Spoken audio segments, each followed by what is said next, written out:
Bismillah, alhamdulillah, salatu wassalamu ala rasulillah. L'imam al-Ghazali, rahimahullah, est né l'année 450 de l'Hégire.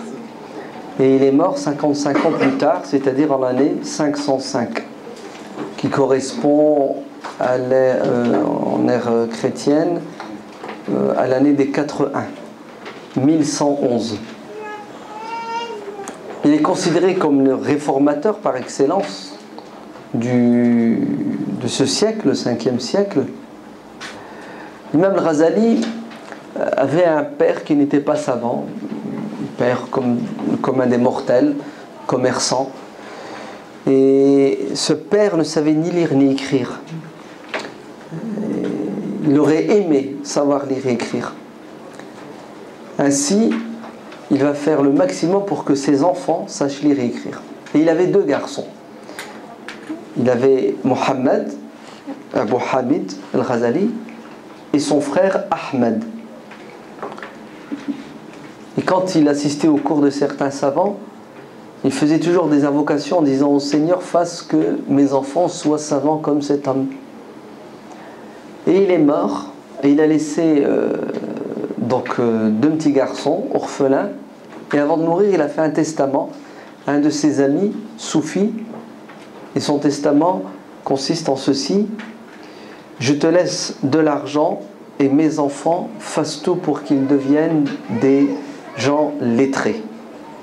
Et cet homme va mettre en pratique le testament du père de l'imam al-Ghazali, qui s'appelle Mohammed lui aussi. Et les enfants vont grandir en apprenant, mais vite fait il n'y a plus d'argent. Et malgré cela, qu'est-ce qu'ils vont faire? Ils vont continuer à apprendre à étudier, comme dit l'imam al-Ghazali, peut-être pas avec la bonne intention. Ainsi, quelqu'un lui a donné un conseil en lui disant: si tu veux être riche et réussir dans la vie d'ici-bas, va côtoyer les étudiants et un jour ou l'autre tu deviendras un imam et tu verras les portes de la dunya s'ouvriront pour toi. Et l'imam al-Ghazali dira par la suite: on a recherché la science pour autre que Dieu et cette science n'a pas voulu de ceux qui ne veulent pas de Dieu. C'est-à-dire la science religieuse n'accepte que les gens sincères. Et ceux qui ne sont pas sincères, ils auront peut-être la connaissance religieuse, mais ils n'auront pas la science. Et là, l'imam Ghazali va faire la distinction entre 2 choses. Entre les connaissances qu'on assimile, qui font de nous des robots, qui utilisons la religion à des fins personnelles et matérielles. Et il va critiquer de manière sévère les imams et les savants de son époque, qui sont tous versés dans quoi? Dans les sciences religieuses, parce que c'était un bon business. Si bien que l'imam Ghazali dit: regardez, à notre époque, vous cherchez un médecin, vous ne trouvez pas de médecin musulman. Vous voulez un botaniste, il n'y a pas de botaniste musulman. Dans toutes les sciences dites profanes, les musulmans sont absents. Où sont-ils? Ils sont tous dans les sciences religieuses. Pourquoi? Pas pour l'intérêt et l'amour de la religion, mais uniquement parce que ça rapporte la notoriété et le fric. Et moi je fais partie de ces gens-là. Il va grandir. À l'âge de 18 ans, il devient le plus grand savant de son époque. Pardon, pas 18 ans, 28 ans. À 28 ans, il maîtrise. Il maîtrise le fiqh, la jurisprudence, les fondements de la jurisprudence au sommet du fiqh. Il maîtrise la philosophie. Nous sommes à une époque où la philosophie a atteint son apogée. La philosophie grecque, aristotélicienne, hein, la métaphysique, ouais, elle a atteint son apogée. L'imam al-Ghazali est quelqu'un de très intelligent. D'ailleurs, il était même un peu imbu de sa personne. Et il n'hésitait pas à dire aux gens: je ne discute pas avec toi, t'es nul. D'accord? T'es qui pour discuter avec moi? Allez. Et c'est réel, hein, c'est pas de la fausse vanité. L'imam al-Ghazali, c'est ce qu'il a fait. Il a étudié la philosophie si bien qu'il est devenu, écoutez bien, le plus grand philosophe musulman de son époque. Il n'a pas étudié parce que la philosophie pour lui est vérité et nécessaire. Il l'a étudié pour la contredire. Et il dit dans son livre, vous n'avez pas le droit de polémiquer avec quelqu'un qui ne pense pas comme vous tant que vous n'aurez pas maîtrisé sa pensée. Si bien que vous devez devenir son égal, voire son supérieur. Vous entendez ce que dit l'imam Ghazali? Et c'est exactement ce qu'il a fait. Il a étudié la philosophie grecque, si bien qu'il a dépassé Aristote. Il a dépassé Socrate. Tous ces philosophes, pour lui, c'était des enfants. Ouais. C'est pour ça qu'il a écrit son livre Tahafut al-Falasifa, de la réfutation de la philosophie, et il a fait la distinction entre la métaphysique, c'est-à-dire la philosophie qui parle du monde invisible, et les autres domaines de la philosophie avec qui il n'a pas de problème. À l'époque, la philosophie, ça concernait la métaphysique, mais aussi les mathématiques, la physique, etc. Il dit, avec ces sciences-là, on n'a pas de problème. Tout ce qui est bon et utile, on le prend. Tout ce qui est dangereux et mauvais, on le rejette. Mais nous avons un problème avec cette métaphysique qui est contraire à quoi? Au principe fondateur de notre religion. Par exemple, les philosophes de l'époque disaient que l'univers est éternel. L'univers est éternel. Nous disons que l'univers est créé. Ben, l'imam al-Ghazali, écoutez bien, Cara Devaux le dit, il a assimilé la philosophie et il a dépassé tous les philosophes de son époque et ceux qui l'ont précédé, et de nos jours, personne ne lui arrive à la cheville, pour vous montrer la puissance intellectuelle de l'imam al-Ghazali. De même, dans le Usul al-Fiqh, les fondements de la religion, il est shafi'ite dans un premier temps, ash'arite, mais vite. Il passe au-dessus de toutes les écoles et il devient un mujtahid. En bon terme, il est trop fort, l'imam al-Ghazali. Si aujourd'hui on parle de lui, et il est toujours d'actualité, c'est parce que c'était une sommité intellectuelle. L'imam al-Ghazali va être rapproché par qui? Par le grand vizir Nizam al-Mulk. Nizam al-Mulk, c'était premier ministre de l'époque, celui qui gérait une partie du monde musulman. C'était un homme pieux, un homme savant, un homme sincère. C'est d'ailleurs pour cela qu'il sera assassiné par les assassins. Hein, les assassins, c'est une secte, une branche du chiisme, les ismaéliens. Et leur objectif, c'est de tuer tous les savants, tous les hommes politiques musulmans sunnites pour affaiblir le monde musulman majoritaire sunnite. Ils vont essayer d'assassiner à 2 reprises Saladin.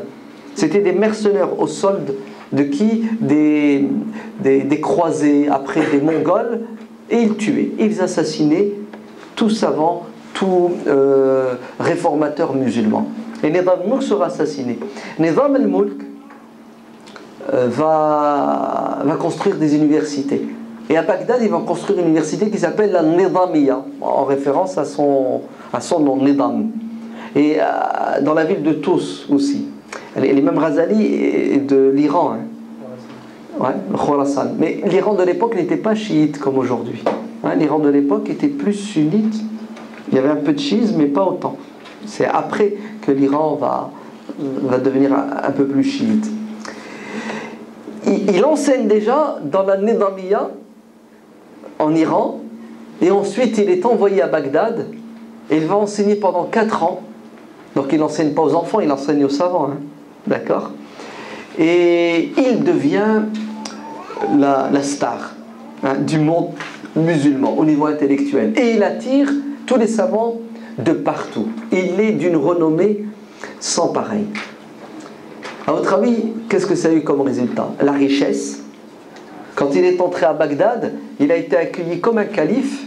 Et rien que les vêtements qu'il portait ont été estimés à 500 dinars. C'est comme je vous disais aujourd'hui, 50 000 euros. Ouais. Donc il vivait dans l'opulence, la richesse. En fait, il était nanti. Et il parle de lui. Et là, je vous renvoie un livre, vous allez, Inch'Allah, l'acheter, vous allez le lire et le relire. C'est le résumé de sa réforme. personnelle et ensuite la communauté. Et délivrance de l'erreur. Délivrance de l'erreur. Al-munqidh min ad-dalal. Il raconte. Je vais vous résumer ce qu'il raconte dans ce livre. Mais lisez-le s'il vous plaît, vous allez y trouver un plaisir spirituel. Qu'est-ce que dit l'imam Ghazali? Il dit: j'ai atteint l'apogée. J'avais tout ce que je voulais. Les gens m'adoraient. Ouais. Marié, 3 filles. Il a eu un garçon Hamid qui décède en bas âge. Il est réputé. Tous les politiques le consultent, suivent ses conseils. Bref, on ne peut pas faire mieux.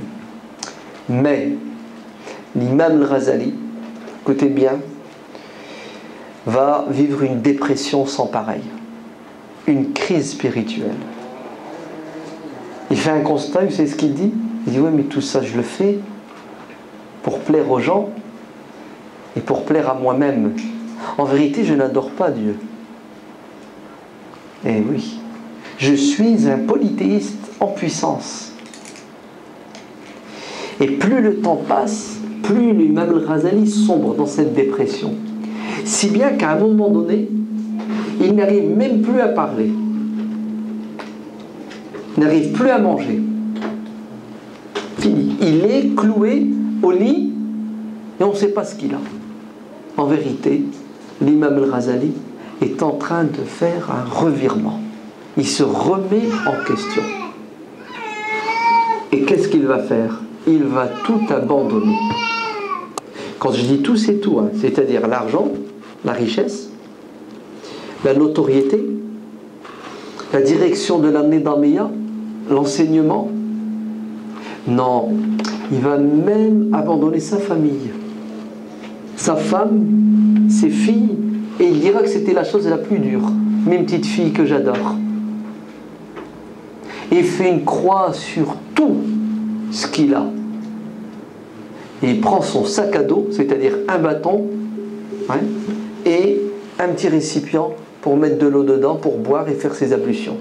Et il fuit et il disparaît. Parenthèse, juste pour que... On a des cas comme ça aujourd'hui avec des stars, non? Qui ont atteint l'apogée, l'argent, la notoriété, et après, boum, ils abandonnent tout. Qui a fait ça dans les années 80? Youssouf Islam, Cat Stevens. La dernière en date, c'est Diams. Vous avez vu? Hop, j'abandonne tout. Tout ça, c'est du vent. Je vais mourir. Qu'est-ce que je vais dire à Dieu? Je peux tromper les gens. Je peux même me tromper moi-même. Auto-trompage. Je me moque de moi. Je fais semblant. Je sais que je mens, mais Dieu, tu peux pas. Heureusement qu'il était... Ça y est, il avait cette sincérité. C'est ce qui l'a sauvé. La sincérité sauvera l'être humain. Vous entendez? Et il abandonne tout. Et vous savez où il va? Damas. Quand il arrive à Damas, malheureusement, on l'a pisté. On l'a découvert. Et il se sauve. Et partout où il va, dès qu'on le reconnaît, il se sauve. Au passage, il a jeté ses vêtements et il s'est habillé de haillons, des vêtements de SDF, de clochard. Et puis, il quitte Damas, il va à Jérusalem. Al-Quds, 3e lieu saint du monde musulman. Et il fait quoi, à votre avis? Retraite spirituelle. Il s'enferme. Il vit seul comme un ermite. Il mange à peine, il dort peu, et il est dans la réflexion, la contemplation en permanence. Il est obligé de quitter Jérusalem parce que les croisés arrivent, les croisades, en 489. Il se sauve, il revient à Damas et il s'enferme dans la grande mosquée de Damas, dans un coin. Et il reste des jours enfermé seul dans la réflexion, la contemplation. Et vous savez combien de temps va durer cette retraite, cette introspection, cette remise en question, cette réforme? 10 ans. 10 ans, notre cher imam al-Ghazali va se transformer. Et il va devenir qui? Il va devenir un saint, un homme pieux, véridique, sincère, toujours aussi savant, voire encore plus. Et qu'est-ce qu'il fait? Il revient dans sa ville natale, retrouve sa femme, ses filles. Il va enseigner à nouveau dans l'année d'Amiya, mais ce n'est plus la même personne. Son enseignement va durer quelques années et il va écrire. Et il nous a laissé une littérature sans précédent, plus de 70 livres, les uns meilleurs que les autres, inégalés dans la profondeur, dans la forme. C'est du concret, du pratique. Il a mis le doigt sur toutes les problématiques de son époque et il a apporté les bonnes solutions. C'est un sociologue, c'est un psychologue, c'est un philosophe, c'est un docteur en droit, mais c'est surtout et avant tout, vous savez qui maintenant? Un ascète. Un homme qui a compris que la dunya ne vaut rien du tout. Et si vous voulez comprendre l'ascétisme de Abu Hamid al-Ghazali, lisez son encyclopédie Ihya Ulumuddin, la revivification des sciences de la religion, et vous allez comprendre ce que ça veut dire. Et tout ce qu'il a mis dedans, il l'a fait, il l'a mis en pratique. Et il va rayonner. Il va rayonner. Et alhamdulillah, son œuvre va avoir un impact. Sur quoi? Sur la communauté musulmane. Alors bien entendu, il n'a pas eu que des amis, il a aussi des ennemis. Certaines personnes, par jalousie, par incompréhension, qui vont lui déclarer la guerre. Par exemple, Ali, qui était le fils de Youssouf ibn Tashfin. Youssouf ibn Tashfin, le grand fondateur des Mourabitoun dans le Maghreb. Ouais. Son fils Ali, quand il prend le pouvoir, quelqu'un de très rigoriste, entouré de savants malikites, hostiles effectivement à ce soufisme. Donc ils vont faire un autodafé, vous vous rendez compte, hein? On va juger les œuvres de l'imam al-Ghazali, on va ramasser les livres qui existent pour les brûler, ouais? C'est vraiment une condamnation, hein? Mais malgré toutes ces critiques, malgré des gens jaloux, ou plutôt parfois des gens qui n'ont même pas lu ces ouvrages, comme l'imam al-Mazari, très grand savant, il va le critiquer et lui-même il dit: je n'ai pas lu son livre Al-Ihya, juste quelques paragraphes et quelques passages. Mais les gens disent ceci. Donc on va voir des gens qui vont le critiquer sans le connaître, sans l'avoir lu. Non, des gens qui l'ont lu et qui ne sont pas capables de le comprendre. L'imam al-Ghazali lui-même, vous savez ce qu'il dit? Il dit: ce que j'ai écrit dépasse, écoutez bien, l'entendement de la plupart des savants de mon époque. Ils ne sont pas capables de me comprendre. C'est pas la peine. Ouais. Il était en avance sur son époque. L'imam al-Ghazali va développer quelque chose d'extraordinaire, qu'il tient d'ailleurs de son grand maître, Imam al-Haramayn al-Juwayni. Ouais. Une sommité intellectuelle, al-Juwayni, l'imam des deux lieux saints, Abdel Malik al-Juwayni. Ce qu'on appelle le maqasid, les buts, les objectifs de la religion. Allez, comprendre la religion à la lumière de ses objectifs. En fait, on va sortir du littéralisme aberrant et on va sortir de la prison juridique des écoles de droit de l'époque, hein, les Malikites, Shafi'ites, etc. Ben, l'imam al-Ghazali, vu sa hauteur, ouais, au niveau spirituel et intellectuel, il dit non, là la religion elle est victime de ces pseudo-imams, de ces pseudo-savants. Libérez-la. La religion, il faut la comprendre dans sa grandeur, hein, elle est faite pour tout le monde, pour toujours. Là vous êtes en train de l'étouffer, l'islam. Ouais. Et il va développer cette notion de maqasid al-sharia, et surtout il va insister sur la spiritualité, la réforme, hein, la pierre angulaire de l'islam. Très bien. L'imam al-Ghazali, il est expert dans beaucoup de domaines, moins, voire presque pas dans un domaine, c'est les sciences du hadith. Ouais. C'est pour ça son livre Al-Ihya est truffé de hadiths qui sont faux, faibles, voire même inexistants. Il y en a à peu près 1000 dedans. Ouais. Bon, alhamdulillah, son livre va être corrigé et annoté par un autre savant qui s'appelle Zildin al-Iraqi. C'est pour ça toutes les éditions, nous avons des notes infrapaginales où le savant reprend les hadiths, il dit ce hadith il est vrai, hada il est faux, hada il est faible. Mais c'est pas très grave, vous savez pourquoi? Parce qu'Imam Ghazali, sa méthodologie c'est la suivante.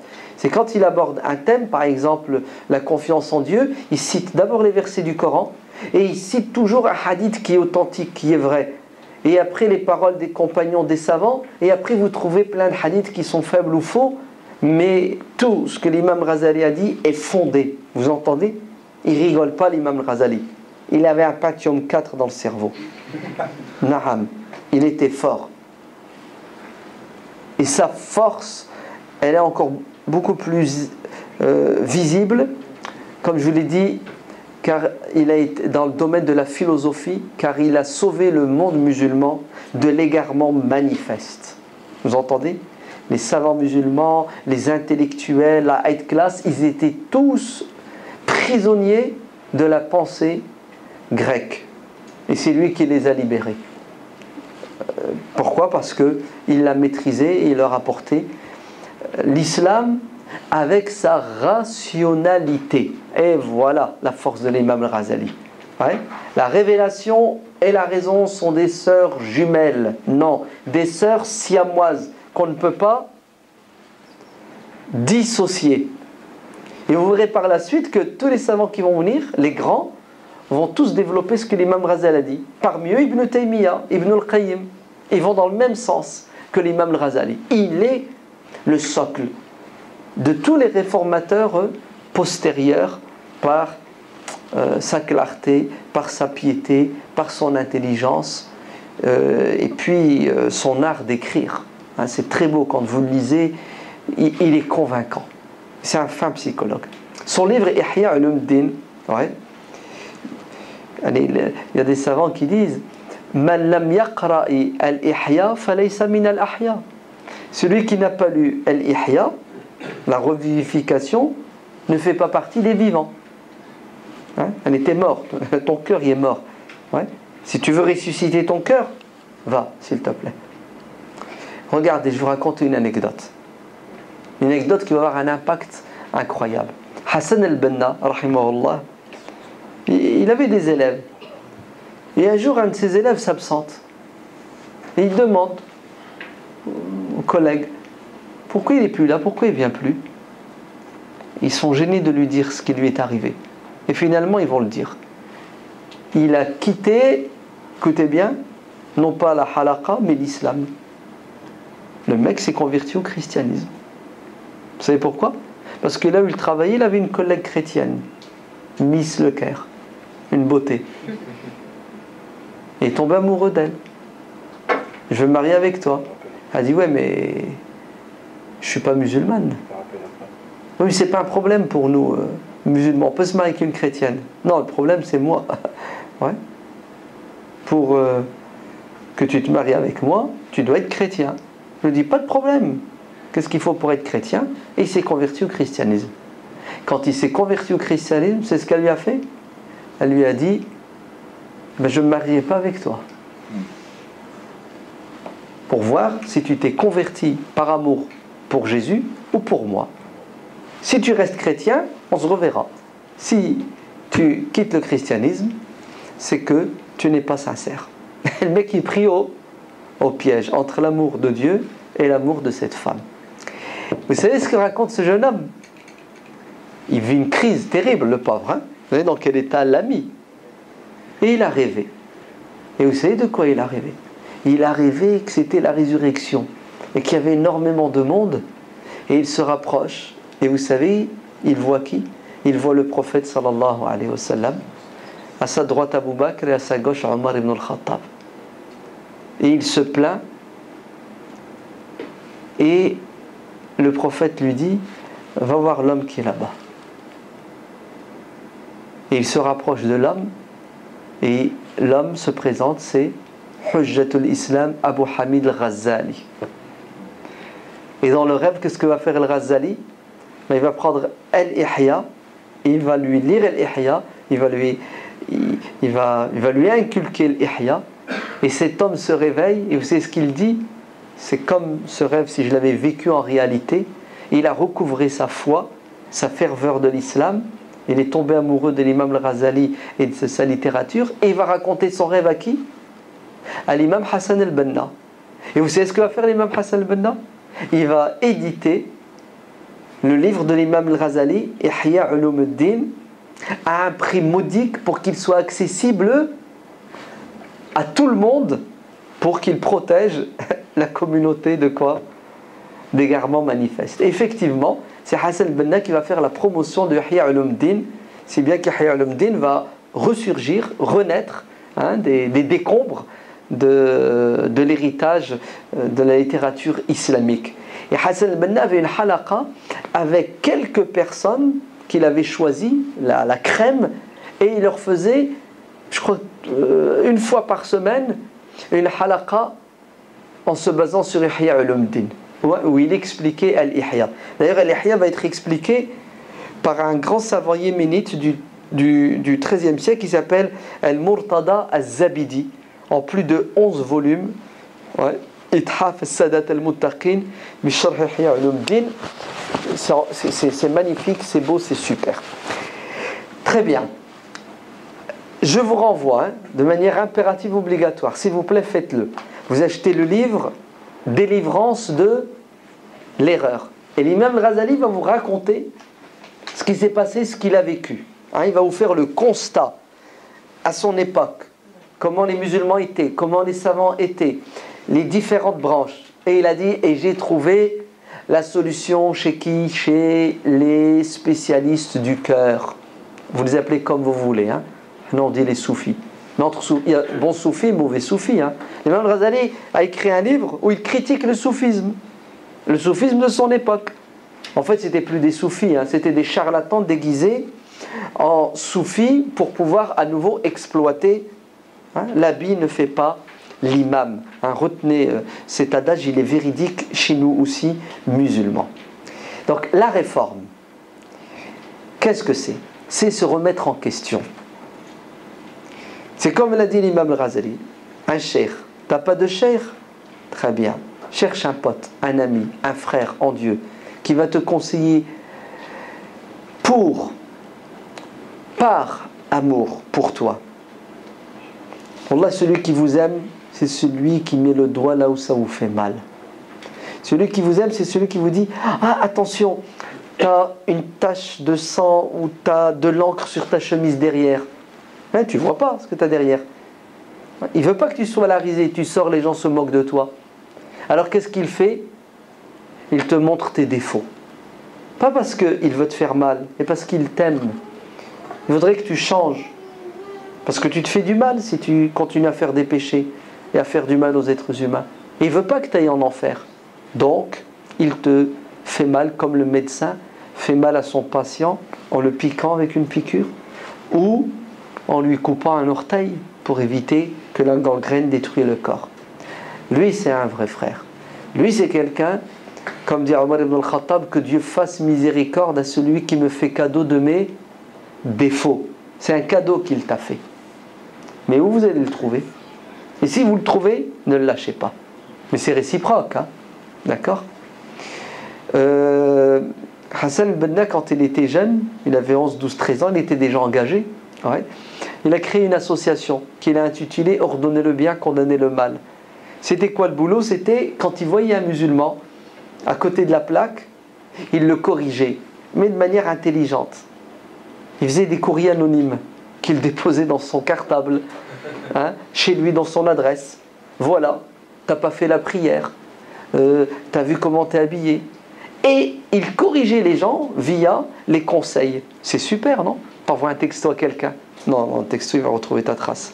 Bref, trouver un moyen, pourquoi? Pour corriger, conseiller les autres. Essayez de trouver un partenaire avec qui vous allez cheminer ensemble. Troisième, on avait dit un cher, un frère, et le troisième? Le troisième, c'est qui? Cherchez vos ennemis, écoutez-les. L'imam Ghazali, il a dit, je vais vous donner 4 choses. Les ennemis, ton ennemi. Ouais. Tends l'oreille, écoute ton ennemi. Parce que ton ennemi ne voit que tes défauts, il te déteste, il te veut du mal. Comment est-ce qu'il fait? Il met en évidence ce que tu fais de mal. Pourquoi? Parce que vous êtes tous d'accord que on aime bien les compliments et on n'aime pas les insultes. Ouais. On ne les aime pas. Donc l'ennemi ne voit que vos défauts. De deux choses l'une ou l'autre. Soit il a tapé dans le mille, il a raison, ou soit il a tort. S'il a tort, ça doit vous faire ni chaud ni froid. S'il a raison, sourire. Ah, dites merci. Non, lui dites pas, comme ça il continue. Au fond de vous-même, ouais, dites alhamdulillah. Il a vu ce que j'ai pas vu en moi. Et vous savez ce que vous faites? Vite, dépêchez-vous, débarrassez-vous de ce défaut. Et c'est comme ça que vous allez vous réformer et c'est comme ça que vous allez avancer. D'accord? Donc nos ennemis sont nos amis quand on gère comme il se doit leur critique. Celui qui te frotte la manche, hein, qui te fait des compliments de manière hypocrite, ne t'aime pas. Au contraire. Hein. Laisse-le dans son égarement. Plus il s'enfonce, plus je jouis. C'est lui le traître. Celui qui est sincère, celui qui te conseille. Et l'ennemi qui met le doigt sur ce qui ne va pas chez toi, c'est une aubaine pour toi. Tu peux lui dire merci. C'est pour cela, là, ce que Mohammed a annoncé, là, vous écrivez vos 3 choses dans lesquelles vous voulez vous réformer, c'est super, ce sont des outils pédagogiques, c'est très bien. Ouais. Il y a un autre outil, regardez, quand vous voyez quelqu'un dans l'égarement, quand vous voyez quelqu'un qui désobéit à Dieu, c'est ce que vous devez dire. Vous devez dire alhamdulillah. Alladhi afani mimma btalahu bihi. Allez, merci Seigneur, tu m'as protégé. Lui, il est éprouvé par ce péché, par cet égarement. Moi, j'ai de la chance, grâce à toi, pas grâce à moi. En vérité, cette parole, ou cette manière de voir les choses, ont pour objectif de nous pousser à quoi? À être très observateur et très critique. Quand vous voyez quelqu'un qui fait du bien, enviez-le, essayez de faire comme lui.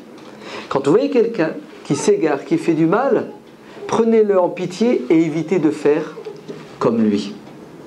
Ne perdez pas votre temps à commenter ses égarements, ses erreurs, mais essayez de revenir sur vous-même et vous dire « Ya Rab, pourvu que je ne fasse pas comme lui ».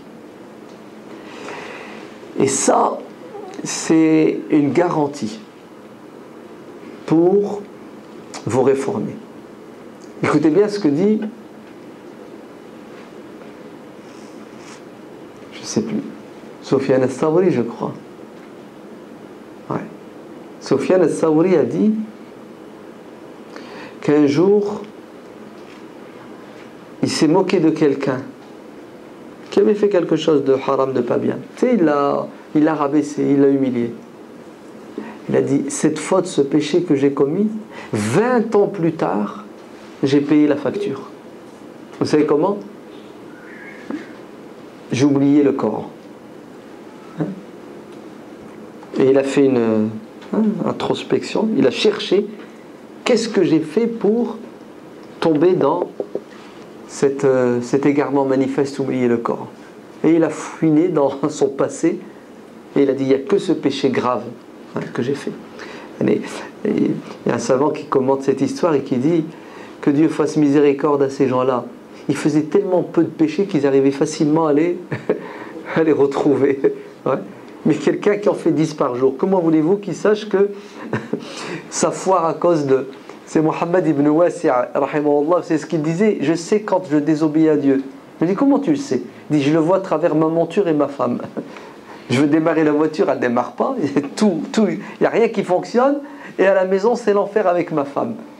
Regardez comment ils sont intelligents, subhanallah. Hein? Ils voyaient la réaction de Dieu face à leur péché à travers les choses de la vie. Quand ça foire, stop, temps mort, je vais faire une pause. Allez, ouais, je vais m'enfermer, je vais chercher qu'est-ce que j'ai fait de mal, qu'est-ce que je n'ai pas fait d'obligatoire. Et ça nous permet de quoi? Ça nous permet de nous remettre en question, d'avancer et d'évoluer. Donc, oui, c'est bien d'avoir demandé trois choses. Parce que trop, c'est pas bon. Hein? Si vous voulez changer d'un coup, vous n'y arriverez pas. Hein? On change de manière progressive. Donc, le sens des priorités. Les grands péchés du cœur. Ouais? Débarrassez-vous du premier péché, c'est l'hypocrisie. Ouais? Tout le monde pourra s'en sortir sauf les hypocrites. Ouais? Abu Qilaba disait: j'ai connu une centaine de compagnons du prophète. Ils étaient tous unanimes pour dire que la chose qu'ils craignaient le plus, c'était l'hypocrisie. Et les compagnons, ce qui leur faisait peur, c'est d'être hypocrites. Ils n'avaient pas peur de boire de l'alcool. C'est tellement gros que, voilà, il y a un péché qui sournoie, qui s'installe progressivement, ouais, dans notre cœur. Ouais, l'hypocrisie. Il y a des niveaux dans l'hypocrisie. Je ne parle pas de la grande hypocrisie. Tu n'es pas musulman et tu fais semblant d'être musulman. Non. C'est je fais pour plaire aux gens. Je fais en fonction de la pression sociale, le regard des autres. Ouais. Quand il y a du monde, je suis un super musulman, un bon musulman. Je fais même du zèle. Ouais. Et subhanallah, je suis seul, la même chose, je ne la fais plus de la même manière. Il n'y a plus cet entrain. Donc qu'est-ce qui m'a excité la première fois et qu'est-ce qui m'a refroidi la deuxième? C'est pas l'amour de Dieu, la crainte de Dieu. C'est uniquement mon image, ma notoriété, la réaction des autres. C'est pour ça, je ne sais plus qui a dit parmi les saints, que le diable, na'alatullahi alayhi, va tout faire pour que les actions que tu fais en catimini, en cachette, deviennent publiques. Si bien que, si tu t'enfermes dans une grotte, dans le noir, tu fais 2 rak'at et tu demandes à Dieu dans l'intimité, personne n'est au courant, il va se battre avec toi, si bien que 40 ans plus tard, tu vas dévoiler cet acte intime extraordinaire que tu as fait. Allez, tout pour que tu perdes le bénéfice de la sincérité. Et c'est très dur, vous savez, de garder, d'être sincère. Tu fais des choses, elles sont là au fond de toi-même, elles veulent sortir. Ouais.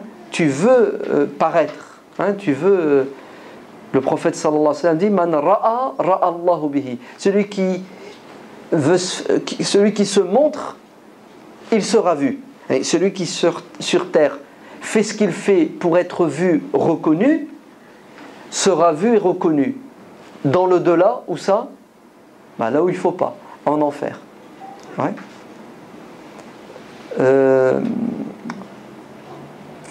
Oh punaise, je ne sais plus comment il s'appelle. Ça va pas là, un problème avec les noms. Oui. Ali ibn Abi Talib radiyallahu anhu disait: celui qui est sincère, c'est celui qui fait ce qu'il fait pour plaire à Dieu, n'en déplaise aux gens, et c'est celui qui délaisse quelque chose pour plaire à Dieu, n'en déplaise aux gens. C'est-à-dire, la sincérité, elle n'est pas uniquement dans le fait de faire pour plaire à Dieu, parce que parfois on ne fait pas des choses car on a peur que les gens nous critiquent. Ouais. Et ça nous arrive beaucoup. Hein. Tu laisses tomber parce que si tu fais, ça va avoir des réactions. Oh, j'en ai marre, t'as vu, j'ai fait ça, regarde. Et malgré ça, ce qu'ils ont dit sur moi, hein, il y en a beaucoup, ils sont engagés dans le travail associatif, après ils laissent tomber. À cause de quoi? À cause des critiques. Les critiques, ça dépend laquelle. La critique positive, on ne l'est jamais tombé. Hein. Quand les gens nous applaudissent, waouh, on continue, ça nous booste. Mais quand ils nous jettent des tomates, stop, j'arrête, je démissionne, je m'en vais. Ah ok, j'ai compris. En fait, tu ne faisais pas tellement pour Dieu. Ouais. Quand les gens te disent c'est bien, tu continues. Quand les gens te disent c'est pas bien, tu arrêtes. Ouais. C'est pour ça, la personne sincère, c'est celle qui est capable de faire, n'en déplaise au monde entier, même à lui-même. Ouais. C'est pour ça ils ont dit: parle quand tu ne veux pas parler et tais-toi quand tu veux parler. Hein? Parfois tu veux t'exprimer parce que tu y trouves un plaisir et il y a un retour. Tais-toi, tu n'es pas en train de parler pour Dieu. Agis quand tu es sûr et certain que tu agis pour Dieu. Voilà qu'il le traite de shaitan, il ne te laissera pas, même une fois que tu agis sincèrement. Il va essayer de te suivre pour essayer de quoi? De détruire ce que tu as construit. Bon, ne pétez pas les plombs, ne devenez pas fous, hein. C'est possible d'être sincère. Je vous renvoie au livre de l'imam al-Ghazali, il va vous expliquer la sincérité. Lisez-le et vous allez voir. Il va vous montrer toutes les astuces du diable. C'est ça qui fait la force de l'imam al-Ghazali. Il fouine dans les... Comment il dit? Le subconscient, l'inconscient. Voilà, ton inconscient. Il va te dire, regarde ce qui se passe là. Le problème, il est là. Allez, gratte-moi ça, enlève-moi ça et tu vas voir que ça ira mieux. Donc, Allah yabarak fikoum, la spiritualité et la réforme, ce ne sont pas des discours, ce ne sont pas des paroles que l'on emmagasine. Vous savez qu'est-ce que c'est? C'est du boulot, c'est du sacrifice. L'imam al-Ghazali, il a tout abandonné. Vous entendez? Il a souffert, l'imam al-Ghazali. C'est fort ce qu'il a fait. C'est rare. Si, il y en a un autre qui a fait plus ou moins la même chose. Je vous raconte son histoire, elle est trop belle. L'imam al-Ghazali, quand il s'est retrouvé à Damas, vous savez ce qu'il a fait? Pendant des jours et des jours, il n'a pas osé entrer dans la petite mosquée soufie d'un quartier de Damas où se trouve un maître avec ses élèves. Il s'asseyait là où on mettait les chaussures, comme un vagabond va-nu-pied. Pendant des jours et des jours et des jours. Vous savez qu'est-ce qu'il attendait? Il attendait le feu vert. Je rentre pas, je m'assois pas avec ces gens-là, je suis trop mauvais, je suis trop pourri. Et un jour, un homme passe par là, il le voit, il lui dit, tu peux rentrer, je te donne l'autorisation. Et il est rentré. Et cet homme, il ne sait pas d'où il vient, il ne sait pas qui est-ce. C'est parce qu'on n'a pas le temps, mais la vie de l'imam Ghazali est remplie de mystères spirituels. Ibn Ajiba, Ahmad ibn Ajiba. Il va expliquer les proverbes de l'imam Ibn Ata'illah al-Sakandari. La meilleure des explications d'ailleurs qui existent. Ibn Ajiba, la même maladie que l'imam al-Ghazali. La notoriété, la richesse, la popularité. Et à un moment donné, crise spirituelle. Je suis un arnaqueur et un trompeur. Qu'est-ce qu'il a décidé? Il a décidé de tout abandonner. Et il est à la recherche de qui? D'un maître spirituel. Il va le trouver. Je crois que c'est Abu Abbas al-Mursi. Il va aller là-haut. Il était dans le nord de l'Algérie, le Maroc actuel. Et quand il va trouver ce cheikh, il va lui demander avec humilité de devenir son élève et son maître. Alors que c'est une sommité intellectuelle. Il est 10 fois plus compétent dans toutes les sciences que le cheikh. Mais il lui manque la vraie science, la science du cœur. Est-ce que je peux être votre élève? Il lui a dit, ok, mais il y a des conditions. Il lui dit laquelle? Tu décides plus, c'est moi qui décide à ta place. Ta liberté, tu vas la troquer maintenant. Tu deviens esclave, je suis ton maître. Il lui a dit, c'est ce que je recherchais. Très bien. Alors la première des choses que tu vas faire, c'est que tu vas t'en aller, tu vas aller au centre-ville, tu vas essayer de trouver un SDF, tu vas lui donner tes vêtements et tu vas prendre les siens. D'accord? Ibn Ajiba raconte. Il me dit, il m'a demandé l'impossible. Je vais mettre des vêtements troués qui sentent mauvais, fait de jute. Il s'habillait lui avec du Pierre Cardin, du Hugo Boss. C'est dur de s'écraser comme ça. Et il l'a fait. Et il dit que c'était difficile. Avec le temps, c'est passé. Et qu'est-ce qu'il va lui faire? Bon, toi tu vas t'occuper des toilettes de la mosquée. Tous les jours, tu sors les excréments, tu nettoies. Oh là là, qu'est-ce qu'il lui a pas demandé? Et les mois passent. Et à chaque fois, il lui fait faire. En fait, c'est un stage. Jusqu'au jour où il a demandé l'impossible. Vous savez quoi? Tu vas aller à la grande mosquée de la ville et tu vas te mettre à la sortie de la mosquée après le Jumu'ah et tu vas tendre la main et tu vas demander l'aumône. Vous savez que les gens l'ont pris pour un fou. Ibn Ajiba est devenu fou. Regardez comment il se comporte. Et il va vivre cette réforme pendant des mois et des années. Et il va revenir et il va devenir le grand Ahmad ibn Ajiba dont on parle aujourd'hui. Il y a des sacrifices à faire. Ça rigole pas. D'accord? Donc Allah yabarak fikoum, vous allez mettre le doigt sur ce qui ne va pas et il n'y a que vous qui savez ce qui ne va pas en vous. Ouais? Et puis vous allez dire, allez, bismillah, je fais l'effort. Je ne sais pas, je vais vous dire n'importe quoi, des petits exemples de la vie au quotidien. Je ne sais pas, tu adores le foot. Il te faut minimum 2 heures de foot par jour, la télé, tu regardes le foot. Il y en a, c'est des accros du foot. S'ils n'ont pas vu leur match, etc. Eh ben, cette chose que tu aimes, tu vas la sacrifier.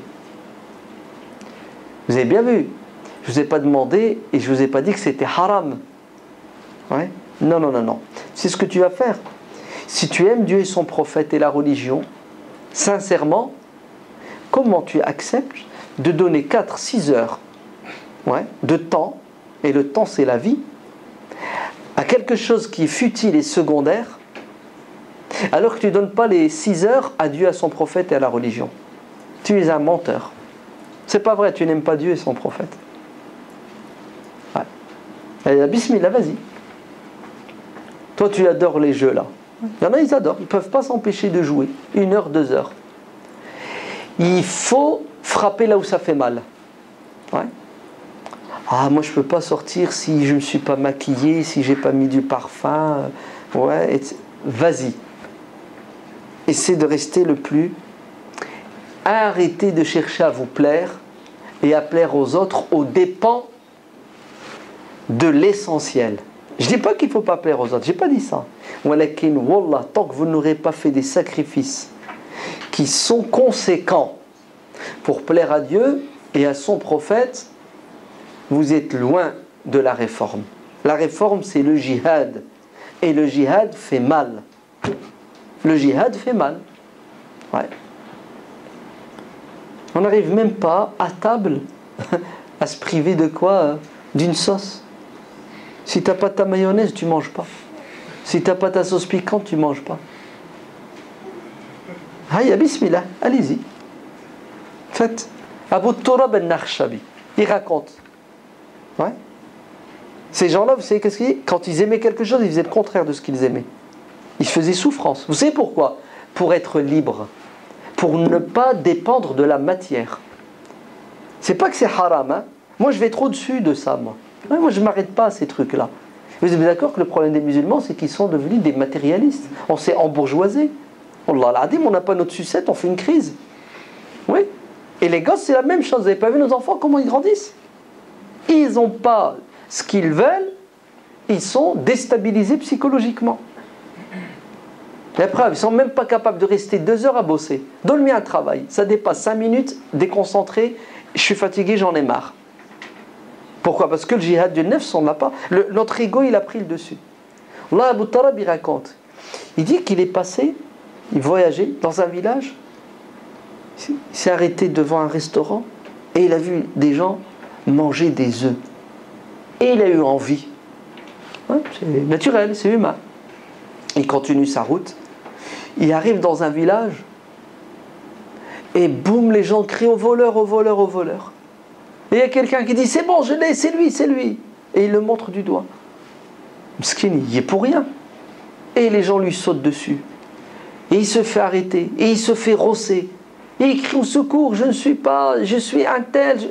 Bref, c'est toi le voleur, t'es un arabe. On sait, ils l'ont tué. Un homme qui a un peu plus de miséricorde et d'intelligence le prend, il le ramène chez lui, il le soigne, il lui donne à boire et à manger. Et écoutez bien, au moment de le servir, il lui ramène un plat avec des œufs et il lui pose le plat avec les œufs et lui dit mange. Il dit oui, effectivement, j'ai payé le prix. Ouais, j'ai payé le prix, je vais manger. Non. Vous avez compris? Oui. Vous savez comment ils étaient sensibles, ils étaient purs et comment ils faisaient attention? Leur nefs, ils l'ont maîtrisé. Et quand ils déconnaient, boum, Tout de suite, ils étaient rappelés à l'ordre. Ouais. Et notre nefs, il nous dicte. Il nous dicte tout. Même le matin, il nous dit quand on doit se réveiller, quand on doit prier.